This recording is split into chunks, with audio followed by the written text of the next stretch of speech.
Great morning, holy brothers! Thank you so much for joining us on our pathway to peace in the Garden of Peace. If you're following along inside, it's page 235, and today's lesson will be called Regulatory Rules. Here we go. Lack of knowledge. Divorce is often the result of a husband not knowing the rules of peace in the home. A husband need not do anything extreme, God forbid, like smacking his wife around, hitting her, God forbid, or raising his voice at her in order to ruin the relationship. You can do thousands of things that are problematic, that are nuts, and if other people saw you outside, they would think that you have no brain in your head. Like, how are you treating a wife? How are you ruining a relationship so easily? Like, it makes sense to people who don't even know anything related to these lessons or related to Torah values or even societal values. If you're going to go around abusing her verbally, abusing her physically, that's going to ruin the relationship, but everybody seems to know that. What's the problem? He can be super helpful, he can be extremely supportive, but if while doing all of that, he is criticizing his wife, making a negative comment to her, that little speech, that super simple idea is enough to make her despise him. She would never want to live with somebody like that. It destroys her from the inside to out. Everything that you say seeps into her. She hears it. She understands what it really means when you're saying a word that you think is so nonchalant and so neutral. In her mind is destructive. If you're commenting on something that she did that seems to be bad, in your eyes, if you're trying to help her or you're just trying to point something out to make her a better person, she feels it as an attack. She feels as if you're taking your sword out. Let's go. We're ready to spar. We're ready to fight. She doesn't want to have to fight with her husband. Why should she put on her boxing gloves when she's in the kitchen trying to make dinner for you? She's trying to do it for the family. She's trying to be good. And you're coming out saying, the chicken was a little burnt. I don't know if I should eat it tonight. Or, there was a little eggshell in the salad. She spent all the time making it for you. She tried to make it good. She tried to be amazing. And you're going to criticize her for trying to do a good job? She's not being spiteful. It's not that she hates you. She loves you. She's trying to do good. And you're going to point out the bad within her good? What kind of man are you? What kind of person are you? Think about what that's doing to her when she's trying to be amazing. Don't undermine what you want in life good to point out something to make yourself feel better. What's it going to actually accomplish in the process? Think about that before you open your mouth. What I'm saying right now, is it going to be helpful? Is it going to be loving? Or is it going to be viewed as hurtful, as a negative comment? There's no reason for it. Why should you even put that out there into your environment and the atmosphere? Someone who understands a woman's nature knows that refraining from snide remarks and negative comments is the first rule of peace in the home. Don't be destructive. Don't be negative. Don't be annoying to her. A husband who does not know this simple rule of peace in the home will never have that. So let's say a husband said something, but she didn't react to it in a defensive way. Pause. Forget her for a moment. Take her out of the picture. Let's just deal with you. Let's just deal with the husband. Give me an example of what was said. I don't know. He didn't realize it was the fact. He didn't realize it was an attack. He just said it like as he didn't think it was a big deal. He didn't think it was a big deal, but it was. A negative comment? After he thought about it. Can you give me an example of what that might be? I don't know. Just make it real for everybody. Okay, so like, let's say they're talking about like parnasah. Talking about income in the house. Talking about money matters. Right, and they're saying, I gotta pray to Hashem to get more. And she's like, I'll pray for your parnasah too. And then you're like, you haven't been praying for my parnasah? You said that to her? You said, you haven't been praying for my income? Well, because we've been talking like, why is it, like Hashem should give us more money, we should ask Hashem for more money, da-da-da. Is there more to the story, or you want me to pause? I mean, she's basically saying you should make more money, So I said, I'm going to start praying. And you're like, you want me to make money, then you pray about it, too. And then she's like, I'm going to start praying. I'm like, you haven't been? Okay. So, she didn't really react to it. She just kind of like left, like laughed. She's like, yes, I'll start praying. And then you think about it, like, let's say this morning, or you're thinking, doing your reflecting, right? Like, what did you do? Okay, I said better. And then, like, you think maybe that wasn't necessary comment. So what do? Do you apologize? Do you bring it up? Like, even though even now today, she might say, I didn't even think anything of it. Correct. So many times in a marriage, husbands will say things that wives do not always react to. Right?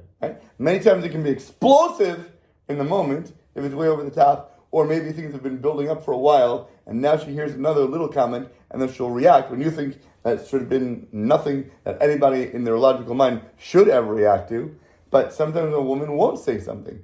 But guess what? The words that come out of your mouth are in that ether. She hears it, and it's going to go into her soul, it's going to go into her mind. And guess what? They get put in the bank. That's going to be another comment that she has in her knapsack. And when it gets way too heavy, it's going to make her fall over. Right.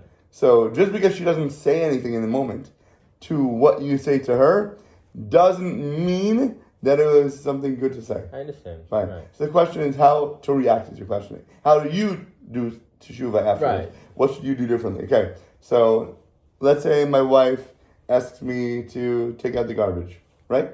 And I'm in the middle of writing a story, or in the middle of closing a business deal, or in the middle of working on a video. And I know in like 110 seconds, I'm going to be done.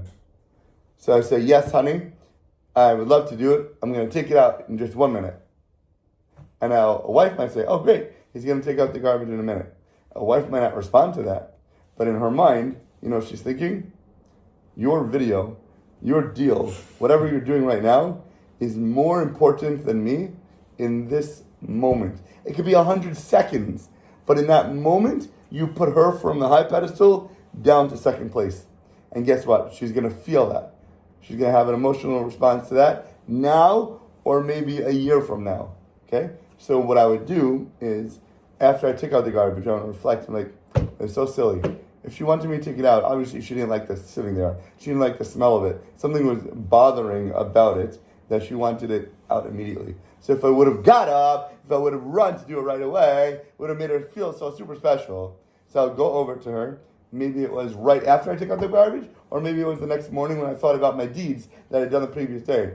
And I'll say, honey, I know it might or might not have been a big deal to you, I'm not sure, but I know when you asked me to take out the garbage, I didn't get up right away, and I thought about it, and I'm sorry, even if it's not a big deal to you, it means something to me, and I want to be more responsive. I want to be somebody who is full of love and be able to act on my thoughts of positivity, of showing you how much I love you. And God willing, next time you ask me to do it, I will run immediately, just because I want to be full of somebody who's acting with a great zealousness. And you know what? I'm going to even try to do it when you don't ask me next time. I'm going to try to check the garbage a few times a day to know when it's getting close to the top, so you don't even have to have that feeling of garbage sitting there that you don't like in the house. Right. Why not? What's the worst that happens? Worst case, she said, oh, I didn't even think about that, but okay, thanks for telling me. Or she could say, you know what? That's really nice. I appreciate you telling me. Thanks so much. She's not going to go negative and say, no, I'm so mad that you're apologizing right now. That's not going to happen. So either she'll dismiss it or she'll take it in a positive manner. But the real lesson is, what are you feeling inside? And how is that affecting you when you do teshuvah, when you do repentance, when you're sorry for the way that you acted? Because that's going to make you the better person. And that's what really it's all about. Mm-hmm. Okay. Cool? Cool. Thanks for asking. No matter how good he is in every single other way. Thanks for answering. No woman can bear to hear negative comments, especially from her husband. She doesn't want to be torn down by the one who's supposed to be supporting her. You have a woman here that you're supposed to love and help and care for and listen to when she wants to talk to you. Not when she starts to open her mouth, you hear blah, blah, blah, blah, blah, blah, blah, and it's like an annoying bell buzzing a bee in your ear that you want to swat and get rid of the quickest way you can. She's going to feel that. She wants to be somebody who can rely on, She wants you to be there for her. So if you start to make comments that are going to be negative towards her or not do what she wants, you're destroying her. A woman hopes that her husband will enlighten her life. give her attention, give her support, give her love, give her honor. She yearns that he will cherish her and make her feel that she is every single thing in the world to him. She wants to be everything that he wants. She wants to be able to fulfill that role, to fulfill that desire in life. And if she doesn't get that, she doesn't understand that that's who she is to him, or God forbid she gets the opposite, there'll be no reason for her to want to stay in that home, in that relationship, in that marriage, in that quote-unquote love, right? A woman who's criticized, a wife by her husband, will long to get rid of him every time he is attacking her. All she wants to do is run away. Even though she may have children with him, even though they have had some great times together, despite the fact that deep down she's terrified of a divorce, she simply will not want to bear the suffering of constant criticism and negative comments. It will destroy her from the inside out. No matter how much good you do, no matter how much love you're showing, no matter how many diamonds you buy, no matter how many roses you come home with through that front door, if you're talking negative to her, it's going to shred her soul. It doesn't matter how much good you do. The simplest things can be the biggest problems. Not the biggest problems. When you have love and you have a great foundation and you have good talking to her and you have a real support system, you guys can weather almost anything together. But if you're breaking that down, all those little things, the big things are not going to mean anything. The opposite. Her husband will most likely not understand right now why she is so upset. Why is she being crazy right now? I don't understand why she wants to run away from me. I don't understand why she's kicking me out of the bedroom. I don't know why she's filing for divorce. It makes no sense to him. He's done all the big things, the big grandeur moves. He's ticking them off the list. If somebody else saw this from an outside relationship, he'd be like, oh my gosh, I wish I was married to that guy. You know how amazing he is? You know what he buys for her? You know what he does for her? You know the kind of trips that he takes her on? That's nothing if you're not going to understand the basic building blocks. That tower that he's building up, that mansion is going to crumble because the foundation is faulty.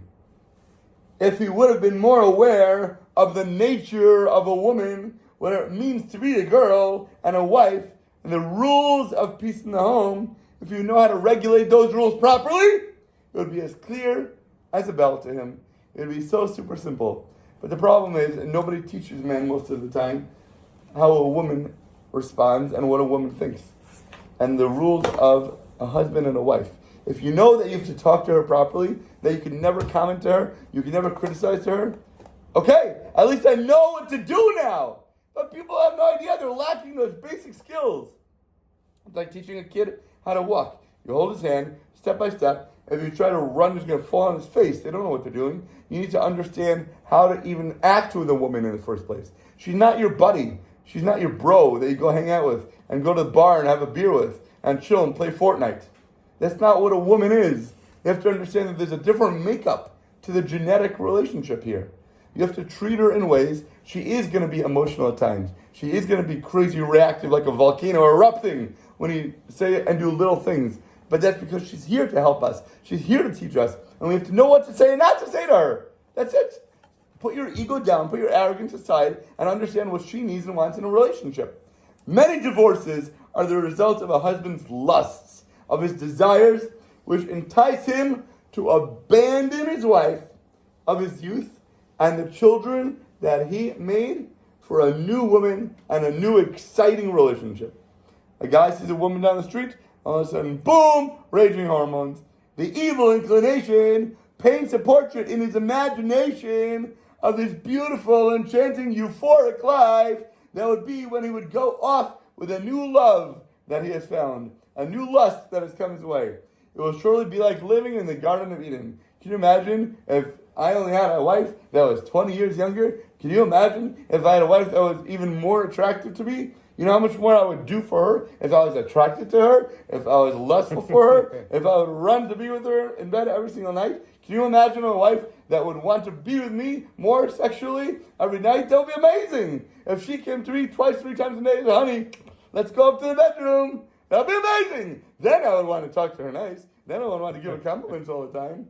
What the evil inclination does not tell him is that once he would abandon his family and go after a new love, that Garden of Eden that he expected will turn out to be a fiery furnace of hell, of purgatory. If he begins a relationship with another woman while he's still married, he'll get a taste of the fire that awaits him in hell. His home will be full of tension, full of arguments. Children start to show signs of emotional problems that are in store for him. The heavenly court is infuriated by such behavior, is so upset by those thoughts of lust. The God of these people despises immorality. He can expect severe punishments on his body, on his soul, and his possessions. Everything he has, that fire that burns inside of him, will start to burn up everything he has in his life and will turn it to ashes. Appreciate what we have in our home. Understand what real love is about. Love is about giving. It's a bond that creates that relationship with, that is super strong. Any fiery lusts, any desires that a person have is the evil inclination painting a whole facade. It's a superficial picture of nothing that is real to entice a person to sin, but more importantly is to overcome those desires, to say that what's important to me in my life is my real relationships, my giving, my foundation, my rocks, and I want to only give to my wife and support her and love her tremendously and do things that are going to build her up and never, God forbid, say things that are going to tear things down. With that, have an awesome, deliciously amazing rest of your day.